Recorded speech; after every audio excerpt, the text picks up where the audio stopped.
So yung guys, ito yung papaayos ko siguro kasi may nag-leak na kasi ito banda. Kasi tingin ko yung gasket dito yung gasket na to ng part na to o di kaya sa may tensioner, kaya may lumalabas na oil kaya ito ang papatila ko ngayon. Kasi nung una ito napalitan natin ng gasket to sa may stator ba tong tawag nito, tsaka yung head cylinder gasket. So ngayon naman ito naman lang papatila ko, either ito or ito. Malalaman na to kung ano ang magiging findings ni Sir Wancho. Good morning guys, it's PJ here. It's a new day, new vlog. So okay, today is a wonderful day. Isang napakagandang araw matapos ang bagyong Rolly. So thankful naman dito naman sa may bandang Cainta or Taytay sa Rizal. Yeah. Dito sa Rizal ay medyo kalmado naman, wala namang malakas na walang malakas na hangin, malakas na ulan. So thankful pa rin na medyo di tayo masyadong tinamaan ng bagyo. Pero sa mga kababayan po natin dyan sa may bandang Bicol, so sila ho yung medyo kawawa, sila yung medyo tinamaan ng bagyo. So sana ay matulungan ng ating gobyerno. So yun, isa na pong bagong araw ng mga wala kakwentang-kwentang vlog. At pupunta tayo ngayon sa GO2 Motor Shop sa Marikina para papadoktor natin tong ating kalabaw. Kasi parang medyo lumalabas na ho yung langis sa makina. Tingin ko dito sa may papalitan na yata yung gasket sa may cylinder head, or di kaya yung sa may tensioner. Malalaman na lang natin, depende sa findings ni Sir Wancho, yung head mechanic nila. Okay, so guys, kita-kits lang tayo mamaya pagdating natin doon. Okay, traffic gaming na naman tayo guys, kasi kahapon holiday at ngayon naman at balikan na naman sa pasok sa trabaho. Kaya today medyo traffic. So carry pa rin yung traffic, diba? Dapat sa traffic pasensya ang bitbit natin, diba? Kasi pag init ang ulong bitbit natin, siguradong gulo yan.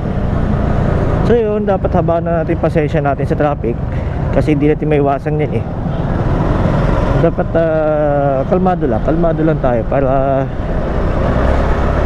iwas ulo. Kasi pag parehas kayong mainitin ng ulo, nako, sigurado road rage yan. So kailangan ng kalmado lang, kasi madadalaman sa pag-uusapan yan, di ba? Okay guys, so yun, yung GO2 pala, yung GO2 Motor Shop ay specialized sila sa mga Suzuki Gixxer. Actually, hindi lang naman pang Suzuki Gixxer, kaya din nila tirahin yung kahit anong mga motor. Pero mostly kasi mga Suzuki Gixxer doon nagpapadoktor. Kaya yung dati nagtanong-tanong ako kung saan yung mas magandang mekaniko para sa mga Suzuki Gixxer dito sa may bandang Rizal, Marikina. So yun, may nagsuggest sa akin na putang ko na to yung GO2 Motor Shop.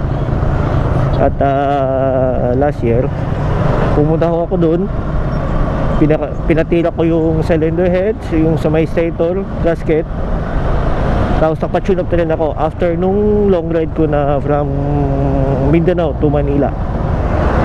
Very accommodating mo sila.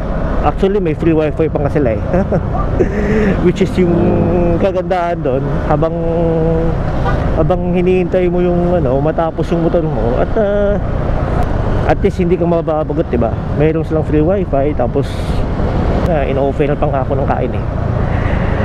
So yun, ano natin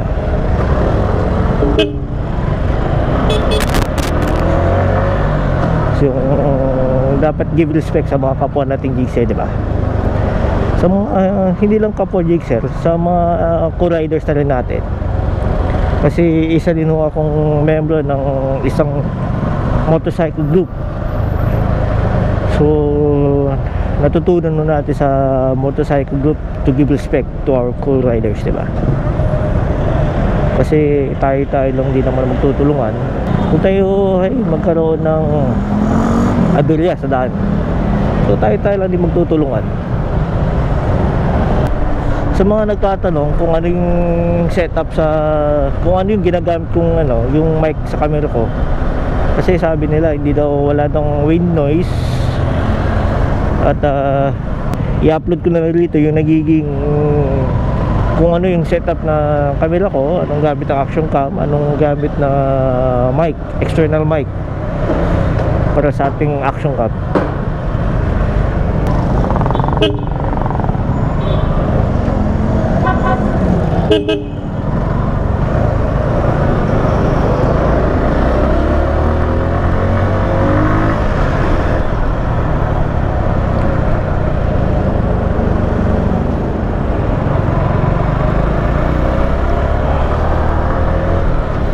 Okay guys, so sa mga nagtatanong pala kung paano makapunta ng GO2 Motoshop, pwede kayong gumamit ng Waze gaya ng ginawa ko ngayon kasi hindi ko kabisado nung Marikina. So gamitan lang Waze, saka pwede nyo lang i-search sa Waze saka sa Google Map. Yun, madali lang naman makapunta doon. Kasi gaya sa akin, hindi ko kabisado yung Marikina. Kasi minsan kasi dito sa Marikina may mga one way sila. So mahirap na mahuli. Imbis na yung papatubos mo sa ticket, pamambili ko na lang ng pagkain, diba? Kaya extra ingat na lang din.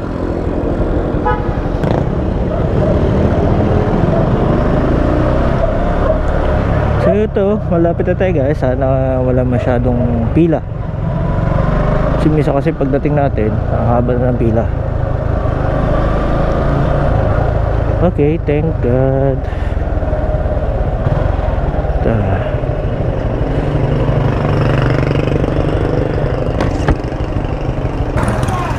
So guys, ito na tayo ngayon sa GO2 Motoshop.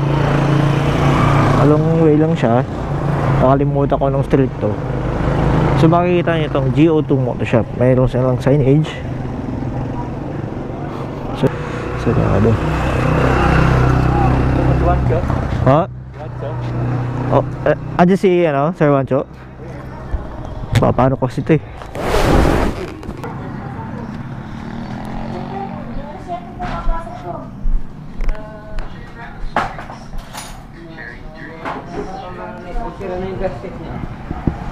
Parang sila na yata eh. Kasi nung nakaraan, ito napalitan na to rito eh. Nung pumunta ko rito, saka yung ito sa Lindred. Oo. Tingin ko parang ito na yata. Napanda rin mga pre.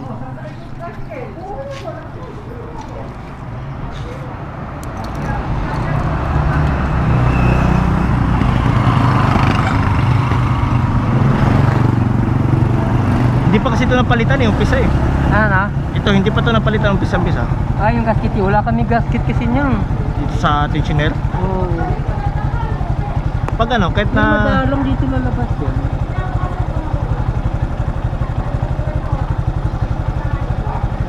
Binaklas ba ito dati? Ito lang napalitan. Tsaka yung ito. Ah, yung gasket lang. Pero ito hindi pa. Kaya ganito lang. Posible naman dito, hindi pa naman nabaklas na. Kasi nga niya, pagka dito lumalabas, yung tornilyo dito maluwag. Maluwag. Tapos tingin mo sa water, yung ito o ito? Yung gasket. Tama yan, sa may... I-read mo nga ba, i-read mo nga.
So okay guys, so yun, galing na ho tayo sa GO2 Moto Shop, pero hindi ko na ho na-videoan masyado doon sa shop kasi nagluloko yung camera natin.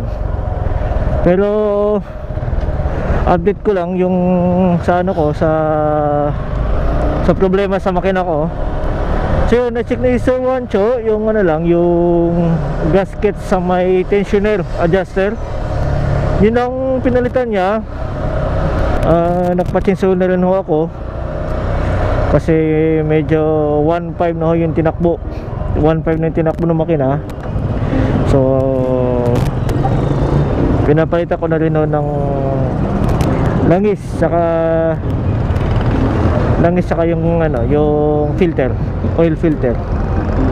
Ang ginamit ko palang langis, nirecommend ni Sir Juancho yung Mag 1. Yung Mag 1 na langis kasi parang muto din yun, maganda smooth.